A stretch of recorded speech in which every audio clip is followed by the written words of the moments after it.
بسم الله الرحمن الرحيم. الساده المستمعين، اهلا وسهلا ومرحبا بكم متابعين معلق الغلابه، واهلا بكم المطرح قلتم من استاد القاهره، استاد الرعب، الشياطين الحمر، ثلاث اشمال من الزقبال، وبعلى صوت دايما نشجع على الابطال. معك يا اهلي في كل مكان، معك يا اهلي، وراك يا اهلي، في اليابان، في امريكا، في كل حته معك يا اهلي. ان شاء الله مسينا في كاس العالم للانديه.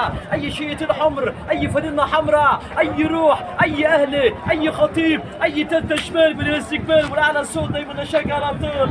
فريق كبير، فريق عظيم، عدينا عمري وبرضه قليل. الثلاث اشمال من استاد القاهره، استاد الرعب يا اهلاويه، استاد الرعب العناوي. اي عناوي، اي هلال، اي اتحاد، افتكروا اسيا. الاهلي علم على فرق اسيا كلها بالعالم. الاهلي في الامارات والاتحاد في السعوديه، هذا استاد الرعب. لكن هنا الشياطين الحمر. والشكر لحسن استماعكم، وكان معكم عبد الغلبه، والسلام عليكم ورحمه الله.